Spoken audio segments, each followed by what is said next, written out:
आपने सुना होगा सुभद्रा स्कीम जो लॉन्च की गई, मैनिफेस्टो में भी था सरकार की, गवर्नमेंट की, और उसमें करीबन 1 करोड़ फैमिलीज विमेन को सपोर्ट दिया जा रहा है, 10,000 रुपए every year for 5 years women empowerment के लिए, उनके परिवार को सपोर्ट करने के लिए, ताकि वो इस पैसे से कुछ बेहतर कर सके परिवार के लिए।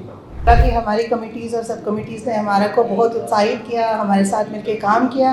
तो उनके प्रोत्साहन से पहली बार 70 से ज़्यादा उड़ीसा सोशो कल्चरल ऑर्गेनाइजेशंस के साथ दिल्ली एनसीआर में हम जुड़े हैं।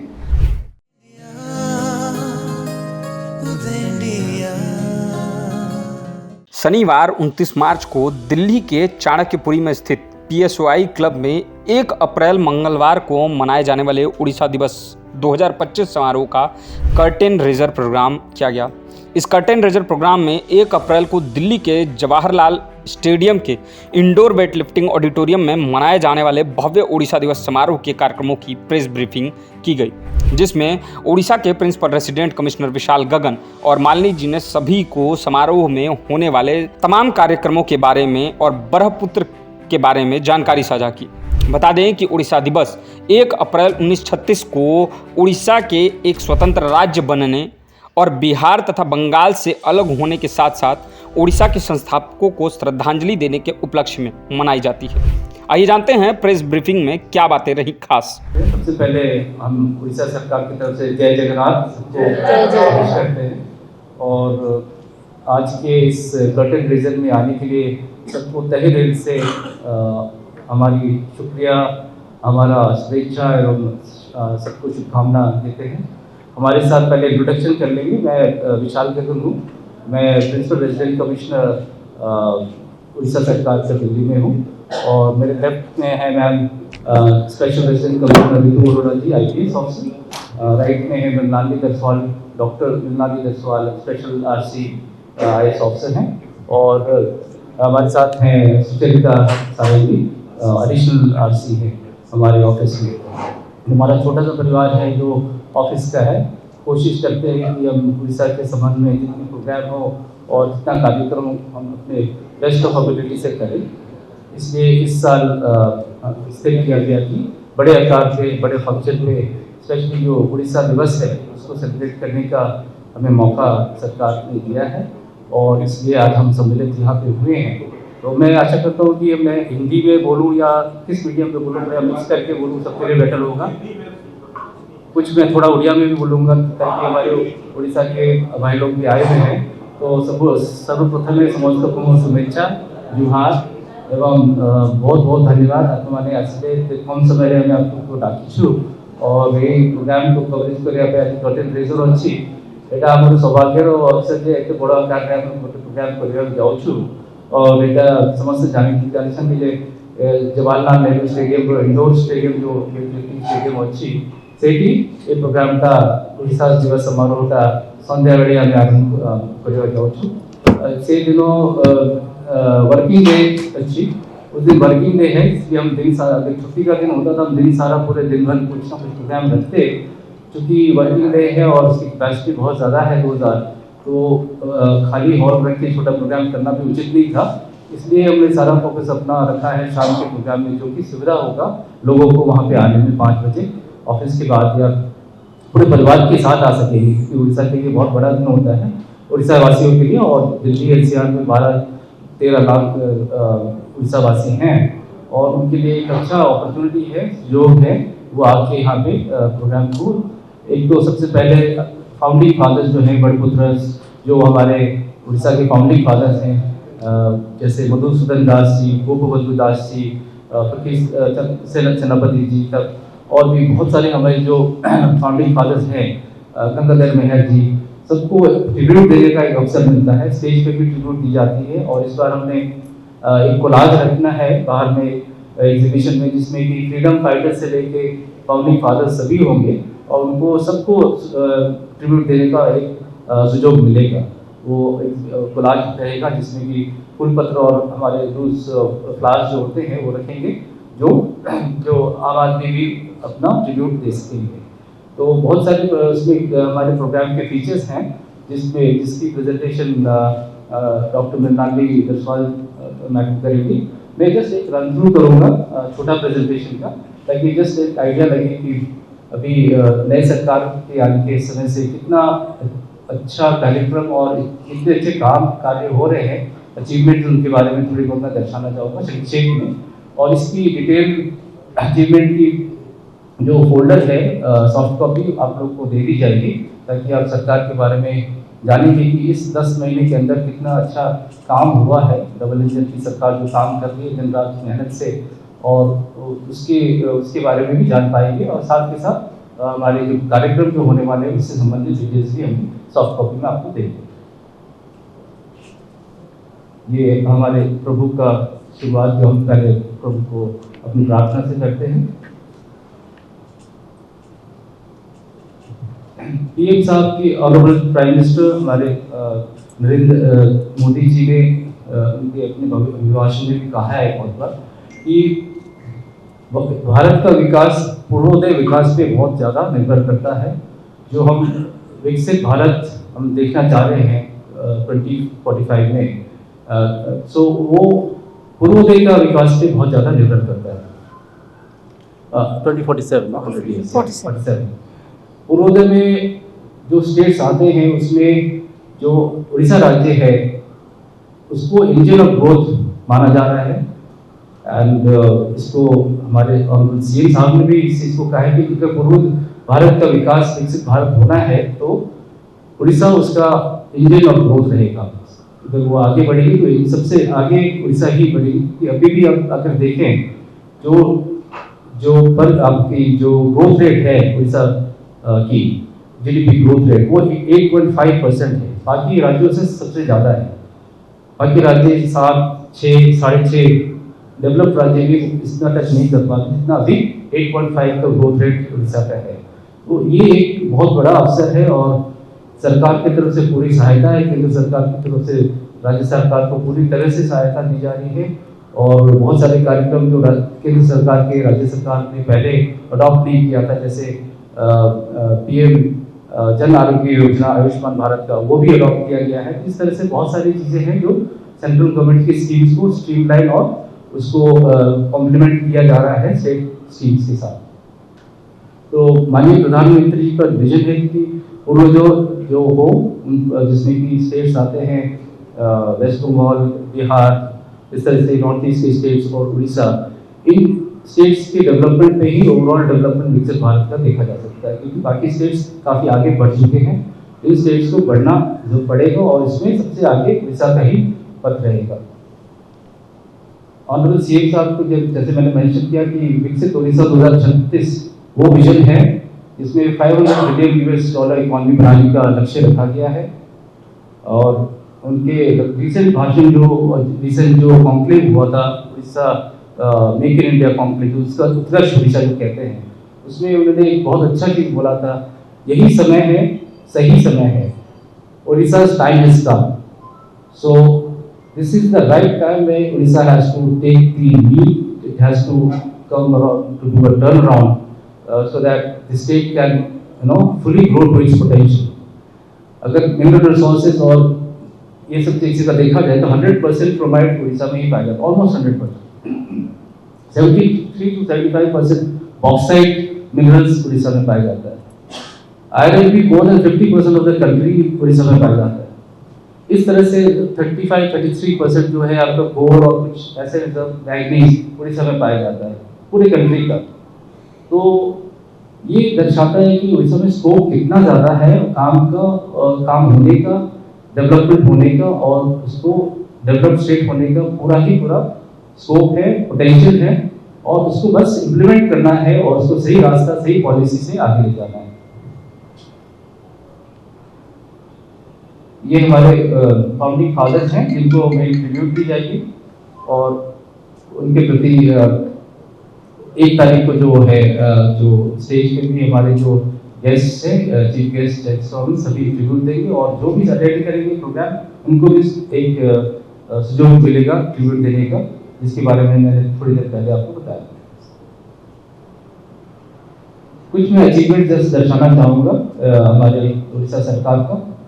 आपने सुना होगा सुभद्रा स्कीम जो लॉन्च की गई मैनिफेस्टो में भी था सरकार की, गवर्नमेंट की, और उसमें करीबन 1 करोड़ फैमिलीज वुमेन को सपोर्ट दिया जा रहा है, 10,000 रुपए every year for 5 years women empowerment के लिए, उनके परिवार को सपोर्ट करने के लिए, ताकि वो इस पैसे से कुछ बेहतर कर सके परिवार के लिए। तो उसकी बहुत ही सक्सेसफुल हुई है। ये अपने आप में एक मोस्ट आई थिंक सबसे ज़्यादा अमाउंट जो किसी विमेन सपोर्ट में मिला है किसी स्टेट्स को लेकर, ये उड़ीसा का ही सबसे बड़ा स्कीम है। इसमें लगभग 55,000 करोड़ 5 सालों में गवर्नमेंट का इसमें एक्सपेंडिचर होने वाला है। कवरेज भी ऑलमोस्ट उतना 1 लाख के आसपास होने को जा रहा है। ये डायरेक्ट डीबीटी ट्रांसफर होता है इसमें। इस साल का बजट हमारा उड़ीसा सरकार का 2.90 लाख करोड़ है। वो अपने आप में बजट दिखाता है कितना बड़ा योजना रखा गया है सरकार ने इसको स्टेट को प्रोग्रेस करने के लिए। रिसेंटली प्रवासी भारतीय दिवस भुवनेश्वर में किया गया। ये एक बाइनरी इवेंट है जिसमें कि 2 साल में एक बार भारत सरकार जो विदेश में रहने वाले एनआरआईज हैं उनको इनवाइट करते हैं, उनके साथ कम्युनिकेट करते हैं, उनको कनेक्ट करते हैं और उनको होस्ट करते हैं। और ये पहली बार उड़ीसा में हुआ और ये बहुत बड़ा सौभाग्य का बात था, जिसमें माननीय प्रधानमंत्री जी ने अपना समय दिया। और पिछले 4-5 महीने में आपने देखा होगा honourable prime minister has given so much time for इस विजिट टू उड़ीसा। वो इम्पोर्टेंस दिखाता है कि सरकार और उड़ीसा के डेवलपमेंट की एक जो गति पकड़ी गई है वो अब बहुत तेज चलेगी। उत्तर ओडिशा जो जनवरी के लास्ट वीक में किया गया, उसमें करीबन 593 प्रोजेक्ट्स हुए हैं, साइन हुए हैं और एमओयूज की गई हैं। इन्वेस्टमेंट इंटेंट जो है समथिंग लाइक 16.73 लाख करोड़। तो अब उसका फॉलो अप किया जा रहा है कि खूब शीघ्र उसको सारे जो इन्वेस्टमेंट्स के इंटेंट है उनको इम्प्लीमेंट की जाए। पहली बार इतने ज़्यादा बड़े स्केल पे रेलवे प्रोजेक्ट्स नहीं किए गए हैं। 73,000 करोड़ के रेलवे प्रोजेक्ट्स रिसेंटली सभी सैंक्शन हुए हैं और बहुत सारे अनकनेक्टेड डिस्ट्रिक्ट्स थे जहाँ रेल गई नहीं थी, उन सब चीज़ों को लिंक किया जा रहा है। आयुष्मान भारत स्कीम को अडॉप्ट किया गया है। सेंट्रल स्कीम्स जो पहले हमने अडॉप्ट नहीं करी थी, टूरिज्म को एक बहुत फोकस दी जा रही है और tourism clusters, Hirakud dam development area, ऐसे बहुत सारे टूरिज्म प्रोजेक्ट्स हैं। तो टूरिज्म एक एरिया है जो कि स्पिन ऑफ्स और रेवेन्यूज बहुत जनरेट करता है। वो डायरेक्ट बेनिफिट भले ही ना देखे, उससे जो indirect benefit, indirect employment, indirect जितने इसके बेनिफिट्स हैं वो चीज़ें एक तो कंस्ट्रक्शन इंडस्ट्री देती है और दूसरी है टूरिज्म इंडस्ट्री। तो उड़ीसा में it is full of natural beauty, सांस्कृतिक heritage beauty, everything is available there. और 480 किलोमीटर का कोस्ट लाइन है, इतने अच्छे फॉरेस्ट कवर है और इतने प्रिस्टीन एरियाज हैं और इनमें टूरिज्म को बढ़ोतरी करने के लिए सरकार का बहुत बड़ा फोकस है। हम लोग आशा करते हैं बहुत शीघ्र उड़ीसा भी टॉप लेवल में टूरिज्म में आने वाले हैं।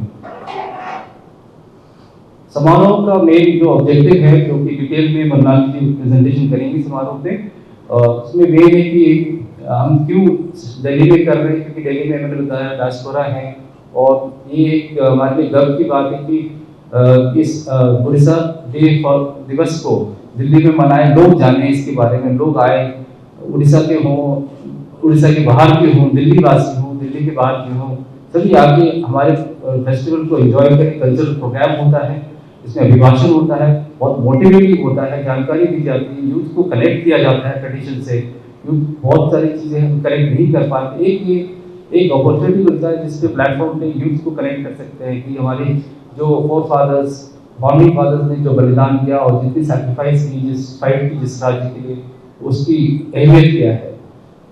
और इसी तरह से सबको पार्टिसिपेट करने के लिए, उड़ीसा डायस्पोरा को मोबिलाइज करने के लिए और rich diverse art culture forms को हमें दिखाने के लिए, इसको बहुत ही क्रिएटिव फॉर्म में हम लोगों ने अपने कल्चर को दिखाना चाहा है, तो आपको हम प्रेजेंटेशन करेंगे। और एक्चुअली वो 1 तारीख जो आप देखेंगे आपको एक्चुअल लगेगा कि सारा चीज़ कितना अच्छे से उसको एक क्यूरेट किया गया है।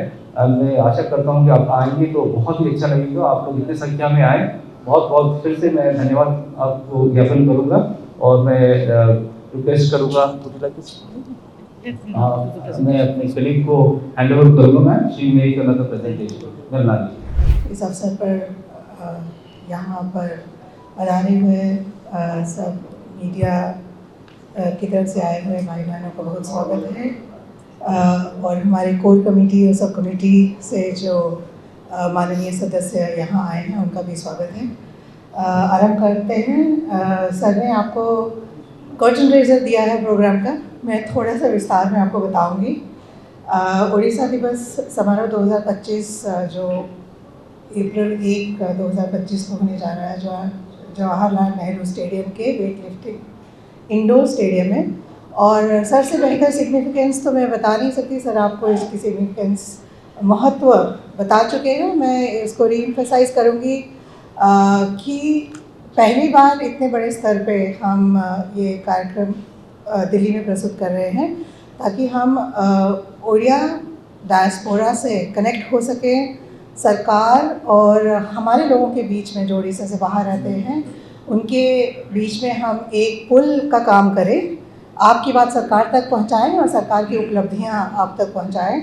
और उसके साथ ही हमारा उड़ीसा जो इतना संपन्न है संस्कृति में, कला में, नृत्य में,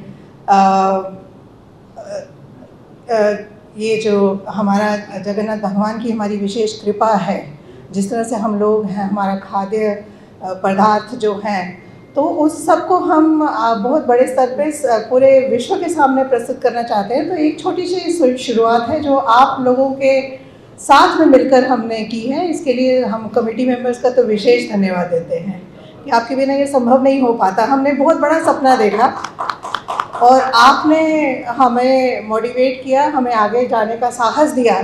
तो हम केवल 4 अफसर जो उड़ीसा भवन को चलाते हैं, हम ये साहस कर पाए कि इतने बड़े स्तर पे हम ये कार्यक्रम ऑर्गेनाइज कर सकें। और अभी ओडिया अस्मिता की बात चल रही है, उसी पे हम उसी को लेकर हम भी मोटिवेटेड हैं, उसी को आगे लेकर जा रहे हैं और हमें पूरा विश्वास है कि ये कार्यक्रम सिर्फ आरंभ है। हमें अपने राज्य को, जैसे प्रधानमंत्री का स्वप्न है कि वो ईस्ट का नहीं भारत का ग्रोथ का इंजन बने, तो वो स्वप्न को पूर्ण करने के लिए हम संगठित होने जा रहे हैं और ये एक सुंदर आरंभ है उसी गोल का, ऑब्जेक्टिव का।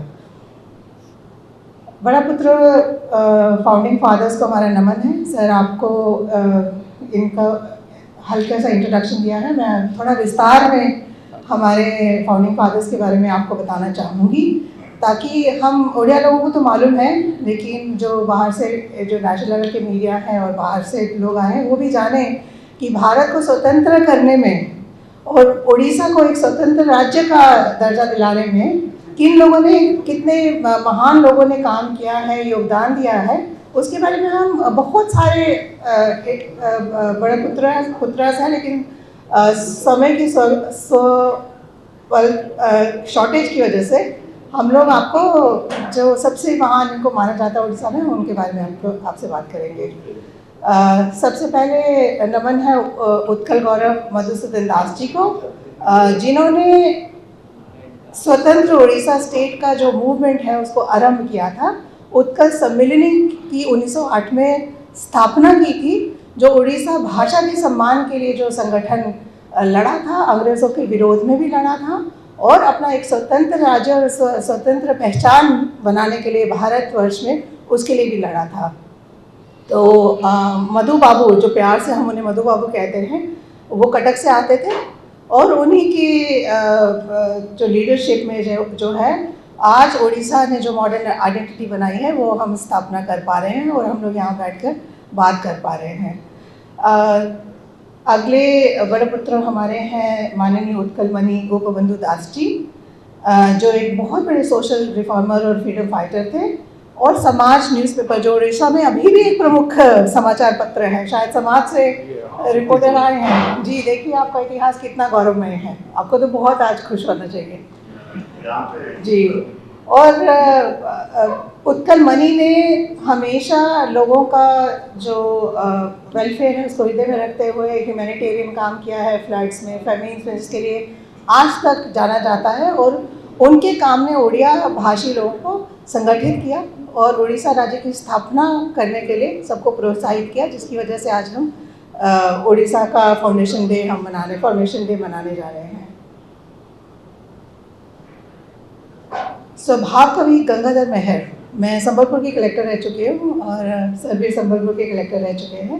इनके काम से सब उड़ियावासी बहुत अच्छे से परिचित हैं। इतनी सुंदर कविताएं इन्होंने रची हुई हैं और इनकी जो भाषा में पकड़ थी और जो जिस तरह से इन्होंने उड़ीसा भाषा को प्रस्तुत किया लिटरेरी हिसाब से कि सब लोग उसको एंजॉय कर सकें, जिसकी वजह से उड़ीसा भाषा में जो प्राइड है वो बहुत बड़ा, और उड़ीसा भाषा को स्वतंत्र भाषा इस्टेब्लिश करने के लिए जो मूवमेंट चला उसके लिए उनका बहुत बड़ा हाथ था।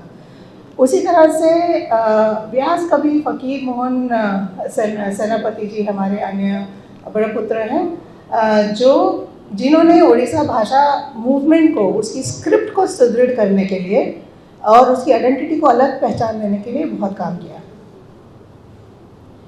अब हम देख रहे हैं करमवीर गौरशंकर राय जी को, जो संबलपुर से आते हैं। वो भी फ्रीडम फाइटर और सोशल रिफॉर्मर थे, उत्कल सम्मेलनी से बहुत गहरे ढंग से जुड़े हुए थे और लैंग्वेज मूवमेंट का वो भी एक अभिन्न अंग थे।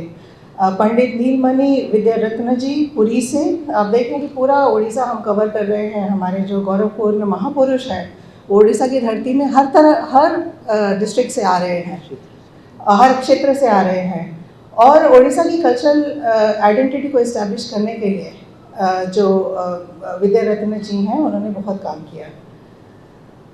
महाराजा श्री रामचंद्र भंजदेव और महाराजा श्री कृष्णचंद्र गजपति नारायण देव, जिनके नाम पे गजपति जिले का नाम अभी भी है, तो इन महाराजाओं ने उड़ीसा को स्वतंत्र राज्य बनाने के लिए अपना राज्य से काफ़ी ज़्यादा अनुदान दिया और अपने हमारे फ्रीडम फाइटर्स को बहुत ज़्यादा प्रोत्साहित किया। और उड़ीसा की मॉडर्नाइजेशन में इन सब का बहुत बड़ा हाथ है। जैसे आप महाराजा रामचंद्र भंजदेव को देखें कि रूपसा बाड़ीपदा जो है रेलवे लाइन उन्होंने आरंभ की थी और उड़ीसा में आयरन माइनिंग, आज हम माइनिंग के लिए जाने जाते हैं पूरे विश्व में, तो उड़ीसा माइनिंग, जो आयरन माइनिंग है उड़ीसा में, वो महाराजा रामचंद्र भंजदेव ने आरंभ की थी। और गजपति नारायण देव जी ने जो उत्कल केसरी उनका नाम है, उन्होंने मॉडर्न उड़ीसा और उड़िया मूवमेंट को आगे बढ़ाया और उनके नाम पे इतना गौरवान्वित हुए हम लोग कि उनका नाम से एक जिले का नाम रखा गया है। और राजा रामचंद्र मधराज देव जी जो बरहमपुर से थे, उन्होंने भी खलीकोट कॉलेज का निर्माण किया, उड़ीसा भाषा का प्रचार प्रसार किया, फ्रीडम मूवमेंट में कंट्रीब्यूशन किया और उड़ीसा स्टेट को स्वतंत्र स्टेट डिक्लेयर करने में अग्रणीय भूमिका निभाई। तो बड़े पुत्रों को नमन करते हुए हम आगे बढ़ते हैं और जो हमारा प्रोग्राम है उसमें भी सर्वप्रथम जो डिग्नेटरीज आएंगे वो बड़ा पुत्र को नमन करेंगे और उसके बाद प्रोग्राम आरंभ होगा। तो जैसे मैं बता चुकी हूँ कि ये किस समय पे है, आपके पास अभी निमंत्रण कार्ड भी आपको दिया जाएगा, उस पर भी सब डिटेल्स आपको मिलेंगे। प्रोग्राम शुरू होने से पहले जैसे मैंने बोला कि हमारी कमिटीज़ और सब कमिटीज़ ने हमारे को बहुत उत्साहित किया, हमारे साथ मिलकर काम किया। तो उनके प्रोत्साहन से पहली बार 70 से ज़्यादा उड़ीसा सोशो कल्चरल ऑर्गेनाइजेशंस के साथ दिल्ली NCR में हम जुड़े हैं, जिनके प्रतिनिधि आज हमारे साथ आके बैठे हुए हैं हमें प्रोत्साहन करने के लिए। और हर स्टेज पे, चाहे वो डिज़ाइन हो, चाहे वो कॉन्सेप्ट हो, चाहे किस तरह के प्रोग्राम उसमें रखे जाएंगे, किनको बुलाया जाएगा, हर जगह पे हमने आपका मत लिया है और उसके हिसाब से हम आगे बढ़े हैं। हमने 22 मार्च को एक ड्राइंग कंपटीशन उड़िया बच्चों के लिए ऑर्गेनाइज़ किया था, जिसमें 35 से ज़्यादा बच्चे छुट्टी वाले दिन भी आए थे और उन्होंने भाग लिया था और इतनी सुंदर पेंटिंग्स उन्होंने बनाई थी जो मैं आपको दिखाऊंगी अभी थोड़ी देर में। और हमने सोशल मीडिया चैनल्स भी पहली बार भवन के चालू किए हैं, जिनका लिंक मैं आपसे शेयर कर चुकी हूँ कमेटी मेंबर से, और बाकी लोगों से भी मैं शेयर कर दूँगी अगर आप चाहेंगे तो। देखिए, ये पेंटिंग्स बच्चों ने की है और उड़ीसा की कल्चर, संस्कृति, इतिहास और भविष्य सब चीज़ को प्रकाश में लाते हुए छोटे बच्चों ने इतने सुंदर हिसाब से पेंटिंग्स की उस दिन कि हम पूरा भाव-विभोर हो गए, इतना हम इम्प्रेस हुए बच्चों के टैलेंट से। और हमने 2 कैटेगरी में पेंटिंग कंपटीशन रखा था, सीनियर 13 से 19 साल, जिसमें विकसित Orissa, Orissa of my dreams और historical and tourist places of Orissa theme था, और जूनियर 5 से 12 साल जो festivals of Orissa, historical and tourist places of Orissa पे था। और बड़ी संख्या में बच्चों ने भाग लिया और बड़ी संख्या में उस दिन पेरेंट्स भी आए थे एनकरेज करने के लिए। तो ये हैं विनर्स। तो जो सीनियर ग्रुप था उनमें अभिनव प्रधान जो हैं, जो पोदार इंटरनेशनल स्कूल से हैं, उन्होंने फर्स्ट प्राइज़ लिया। उनका स्वप्न देखें आप, क्लीन स्मार्ट सेफ उड़ीसा, जिसमें ट्रेडिशन के साथ इकोनॉमी और इकोनॉमिक डेवलपमेंट भी होनी चाहिए। तो जजेस ने इस पेंटिंग को सबसे अच्छा माना क्योंकि इसमें एक भविष्य का स्वरूप है, एक सपना है और जिसका मार्गदर्शन है। Congratulations to the winner and the parents. Abhijeet Pareek, इनकी फ़ोटो अभी तक हमें प्राप्त नहीं हुई है। ये इनकी कोणार्क सूर्य मंदिर की ये पिक्चर है, कितनी सुंदर बनाई है।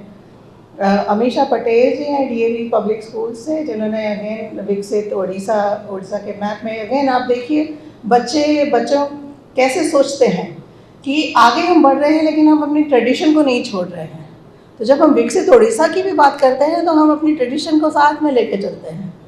तो अगर हमारे बच्चों की ये सोच है तो ये बहुत ही उनके माँ बाप को विशेष धन्यवाद है कि उन्होंने अपने बच्चों में इस तरह की कल्चर के लिए इतनी प्राइड भरी हुई है कि बच्चे अपने कल्चर को रिकग्नाइज करते हैं और उसको आगे लाते हैं। आजकल के मॉडर्न बच्चे अपने कल्चर छोड़ने की राह पे हैं, लेकिन हमारे बच्चे बहुत सुंदर भाव से अपने कल्चर को प्रदर्शित करते हैं, उसमें गर्व लेते हैं, जो एक बहुत खुशी की बात है।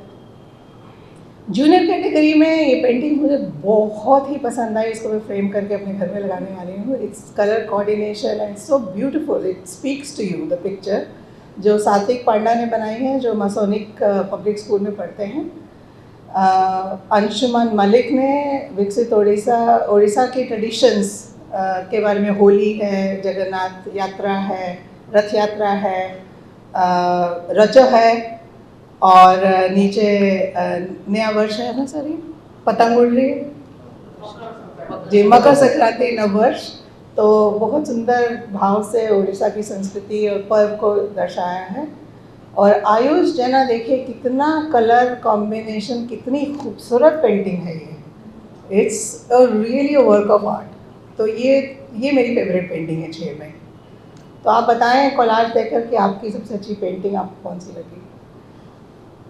अवार्ड्स पहली बार सर के मोटिवेशन और गाइडेंस से हम लोग बच्चों को ऐसे अवार्ड देने जा रहे हैं जो उनके काम आए, पढ़ने लिखने में काम आए, उनके इंटरेस्ट में, हॉबीज़ में काम आए। तो फर्स्ट प्राइज़ गैलेक्सी टैब होगा और सेकेंड और थर्ड प्राइजेस जो हैं वो स्मार्ट वॉचेस हैं। जो 6 जो विनर बच्चे हैं वो मुख्य अतिथि के हाथों द्वारा उनको सम्मानित किया जाएगा 1 अप्रैल को स्टेज पे बुलाकर। और पीछे बहुत 30 फीट का जो स्क्रीन है उन पर उनकी फ़ोटो लगेगी, उनके माता पिता जी का नाम होगा और बच्चों को बुला के सम्मानित किया जाएगा। अब हम मेन प्रोग्राम में आते हैं जो होने वाला है। ये जो हो चुका है उसके बारे में आपको जानकारी दी है। इसमें जो इनॉग्रेशन फंक्शन होगा उसमें हमारे चीफ गेस्ट जो हैं वो उड़ीसा के माननीय मुख्यमंत्री श्री मोहन चरण मांझी जी हैं। और उसके अलावा हमारा बहुत सौभाग्य है कि कई कैबिनेट मंत्रियों ने उस दिन हमारे प्रोग्राम की शोभा बढ़ाने के लिए आने के लिए राज़ी हुए हैं, जिनमें श्रीयुक्त धर्मेंद्र प्रधान जी हैं, जो हमको रास्ता दिखाने में और इस पर्व को इतना बड़े स्तर पे करने के लिए जो मेन गाइड है धर्मेंद्र प्रधान सर हैं। श्री गजेंद्र सिंह शेखावत जी हैं, अगर वो पार्लियामेंट से छूट पाए उस दिन तो वो ज़रूर आएंगे, उन्होंने कल्चर मंत्री हैं, वो तो हर कल्चर प्रोग्राम में आना बहुत पसंद करते हैं और हमें प्रोत्साहन करते हैं। जो राम जी हैं, अश्नवी वैष्णव सर हैं और डॉक्टर पीके मिश्रा जी हैं और दिल्ली की chief minister Rekha Gupta ma'am भी गेस्ट ऑफ ऑनर होकर उस दिन हमारे साथ होंगी। इनॉग्रल फंक्शन में सबसे पहले श्री जगन्नाथ, श्री बलभद्र और माता सुभद्रा की मूर्तियों पे माल्यार्पण होगा। उसके बाद फाउंडिंग फादर्स बड़पुत्रा को फूल चढ़ाकर ट्रिब्यूट दिया जाएगा। उसके बाद ओडिशा का जो एंथम है वंदे उत्कल जननी, उसका गान होगा और उसके बाद की नोट एड्रेस चीफ गेस्ट के द्वारा होगा। ये जो इनॉग्रल प्रोग्राम के बाद एक बहुत बड़ा रंगारंग कार्यक्रम, सांस्कृतिक कार्यक्रम, जहाँ पर ओडिशा के प्रमुख जो डांसर्स हैं, उनके ट्रूप्स हैं, ट्रेडिशनल डांसर्स हैं और ट्रेडिशनल सिंगर्स हैं, वो आ रहे हैं। जैसे आप देखें, ओडिसी और संबलपुरी डांस के लिए श्री शाश्वत जोशी जी और उनका ट्रूप आ रहे हैं। गोतीपुआ डांस के लिए 10 भुजा गोतीपुआ ओडिसी नृत्य परिषद, म्यूजिकल परफॉर्मेंस के लिए प्रेमानंद जी और उनका ग्रुप, झाऊ डांस के लिए मयूर आर्ट सेंटर, और पहली बार हमारे ओडिशा के युवा हैं समीर विशु मोहंती, जो उड़ीसा की ट्रेडिशन और उड़ीसा के जो कल्चर है उसके बारे में रैप करते हैं। तो ये पहली बार हम उनका प्रस्तुतिकरण सरकारी तरफ से जो दिल्ली में कराने जा रहे हैं, तो हमें लगता है कि एक बड़ा अट्रैक्शन होने वाला है, जिसके लिए हम चाहते हैं कि आप बड़े संख्या में वहाँ आएँ और इसका आनंद लें। ओडिसी डांस, झाऊ और गोतीपुआ, संगीत के बारे में मैंने आपको बताया। ये है समीर विशु मोहंती और प्रेमानंद जी है बाई तरफ। शाश्वत जोशी जी संबलपुरी भी काफ़ी, आप देखें कि कितना एंजॉय करके वो नृत्य करते हैं। तो मुझे लग रहा है कि वो उस दिन सबको बहुत ही मज़ा आने वाला है प्रोग्राम में। इसके साथ ही ओडिशा के जो यहाँ पे हमारे गणमान्य उड़िया हैं, जो भी उड़िया दिल्ली एनसीआर में हैं, एक बार पुनः परिचित उनको कराने के लिए संस्कृति से, कला से हम लोगों ने काफ़ी स्टॉल्स और एग्जीबिशन का भी यहाँ पे आयोजन किया है। और ख़ासकर बच्चों के लिए बहुत बड़ी अट्रैक्शन होगी कि वो उड़ीसा के बारे में विस्तृत रूप से जानेंगे, जिसमें बड़पुत्र क्लस्टर होगा, क्राफ्ट क्लस्टर होगा, एक ट्राइबल क्लस्टर होगा, क्योंकि उड़ीसा जनजाति प्रमुख प्रधान एक राज्य है। टेक्सटाइल्स का क्लस्टर होगा, क्योंकि उड़ीसा की साड़ियों के बारे में कौन नहीं जानता है। आप में से बहुत लोग उड़ीसा टेक्सटाइल आज पहन के आए हैं। आर्कोलॉजिकल क्लस्टर होगा। आपको जानकर खुशी होगी कि आदि मानव भी उड़ीसा में बसते थे। 20,000 साल पहले की गुफाएं संबलपुर में मिली हैं, भीमा मंडली। तो हम आर्कोलॉजिकल क्लस्टर, बाकी जगह तो आप जानते ही, रत्नागिरी, उदयगिरी और जो भी हमारे प्राचीन मंदिर है, खंडगिरी, तो वो उन सब का एग्जिबिट हम लगाएंगे ताकि लोग हमारे बारे में जानें और प्रशंसा करें। टेम्पल्स का क्लस्टर, मतलब उड़ीसा का सबसे प्रधान जो अट्रैक्शन है वो हमारा रिलीजियस टूरिज़्म है। और हर क्षेत्र में, हर डिस्ट्रिक्ट में एक या दो महान मंदिर हैं जिनका आर्किटेक्चर भी अनमैच्ड है और उनका जो धार्मिक महत्व है वो भी बहुत बड़ा है। तो उसकी एग्जीबिशन होगी। डांस, कई सारे नृत्य कलाएँ जो हैं उड़ीसा में हैं, उनको हम सामने लाएंगे। फेयर्स एंड फेस्टिवल्स, जिसके बिना तो आनंद किसी भी फेस्टिवल का, किसी भी ओकेजन का आता नहीं है। फिर उड़ीसा का कुजीन, जैसे हम बोलते हैं कि Orissa is the best kept secret, तो मैं कहती हूँ कि Orissa food is the best kept secret. वो मेरा फेवरेट कुजीन है और आप लोग भी उस दिन आइए और उसका आनंद लीजिए। उड़ीसा के टेक्सटाइल के स्टॉल्स होंगे जहाँ पे सेल होगी उड़ीसा की टेक्सटाइल्स, और टूरिज़्म के स्टॉल्स होंगे जहाँ पे हम टूरिज़्म के बारे में आपको बताएंगे कि कहाँ कहाँ पे कितनी सुंदर जगहें उड़ीसा में हैं। ब्रोशर्स वगैरह वहाँ पे विजिट किए जाएंगे। हैंडलूम्स, ये आपके लिए मैंने स्लाइड्स बनाई है। Archaeological clusters, tourism, cuisine, handicrafts and sculptures, अनंत है, मतलब अनंत है। जब मैं पिक्चर्स सिलेक्ट कर रही थी तो चॉइस करना मुश्किल है। इनफाइनाइट टैलेंट है उड़ीसा में, जो अब हम सामने लाना चाहते हैं, और उसमें आप सब लोगों का सहयोग हमें ज़रूरत है कि इतनी सुंदर चीज़ें दुनिया से छुपनी नहीं चाहिए अब, और ये बहुत बड़े स्तर पे बाहर आनी चाहिए। और बड़पुत्रों को फिर से नमन है। और उस दिन जो कि एक बहुत ही ऑस्पिशियस डे है, तो डिनर में हमने श्री जगन्नाथ धाम से सबके लिए सूखीला निर्मला प्रसाद की व्यवस्था की है। और डिनर में भी हौस खास मंदिर से ही खाना आएगा, जो भगवान को प्रसाद चढ़ता है उसी का सेवन सब जो अटेंडीज होंगे, ऑनरेबल गेस्ट होंगे, वो करेंगे। हमारी पार्टनर ऑर्गेनाइजेशन और कल का बरने का निमंत्रण OTDC से निमंत्रण जो है उस दिन पहली बार वहाँ पर स्टॉल लगाएंगे। उसके बाद वो हौस खास में वो रेगुलर स्टॉल लगाने जा रहे हैं, जहाँ पे ओडिसी पुड़िया दिल्ली हाट में, दिल्ली हाट हौस खास में है सर, दिल्ली हाट में INA मार्केट के सामने वो रेगुलर स्टॉल लगाने जा रहे हैं, क्योंकि वहाँ पे उड़ीसा स्टॉल की कमी हमेशा खलती है। तो काफ़ी उद्यम से हम लोग उनको वापस ला रहे हैं और वहाँ पे स्टॉल आरम्भ कराने जा रहे हैं। और हमारे साथ हमारे पार्टनर ऑर्गेनाइजर्स हैं tourism department, INPR department of culture, home department, जिनका हमें पूर्ण सहयोग प्राप्त हुआ है, जिसकी वजह से ये हम फंक्शन ऑर्गेनाइज करने जा रहे हैं। और ये हमारा कांटेक्ट है। इसके बाद भी हम आपसे मिलते रहेंगे और आपको अनुरोध है कि आप पहली तारीख तो आप ज़रूर बहुत संख्या में आएँ और अपने परिवार के लोगों को लेके आएँ। और आपका आज आने के लिए बहुत बहुत धन्यवाद। प्रेस ब्रीफिंग के बाद उदय इंडिया के संवाददाता सात्विक उपाध्याय से बात करते हुए PRC विशाल गगन ने बताया कि इस बार उड़ीसा दिवस समारोह क्यों खास रहने वाला है और क्यों यह आयोजन राजधानी दिल्ली में इतने बड़े पैमाने पर हो रहा है। देखिए, दिल्ली में आयोजन होना ये पहले भी होता था, लेकिन बहुत लो स्केल में होता था। ये क्योंकि दिल्ली में इतनी बड़ी संख्या है, उड़ीसा की पॉपुलेशन 12.5 लाख के आसपास, उससे ज़्यादा ही है, तो उन सबको एक प्लेटफॉर्म देना कि आके सेलिब्रेट कर सके, इसलिए एक बड़े स्तर पे किया गया है और बहुत ही बड़े स्केल पे किया जा रहा है। और ये हम नेहरू स्टेडियम के इंडोर स्टेडियम में कर रहे हैं और उसमें काफ़ी सारे इवेंट्स हैं, कल्चरल इवेंट्स हैं, फॉर्मल इवेंट भी है, लाइव कुछ काउंटर्स हैं, लाइव डेमोन्स्ट्रेशन है, कल्चर, टूरिज्म और आर्ट से थीम से ओरिएंटेड बहुत सारे एग्जीबिशंस हैं, जो कि लोग आएंगे तो उड़ीसा के बारे में, उसकी संस्कृति, उसकी रिच कल्चर, उसकी नेचुरल जो ब्यूटी है और इतनी पारंपरिक जो ट्रेडिशनल उसके जो लैंडस्केप आर्किटेक्चर है, लैंडस्केप्स है, इतनी सारी चीज़ जानकारियाँ एक ही जगह पे उनको मिल पाएगा। तो मैं आशा है कि लोग अधिक से अधिक संख्या में आएंगे। उड़ीसा के रहने वाले जो हैं, उड़ीसा डायस्पोरा की जो दिल्ली NCR में, वो भी आएंगे और जो उनके भाई बंधु जो हमारे दिल्ली के दूसरे राज्य के वासी हैं या दिल्ली के जो वासी, वो भी आके इसका आनंद उठाएंगे।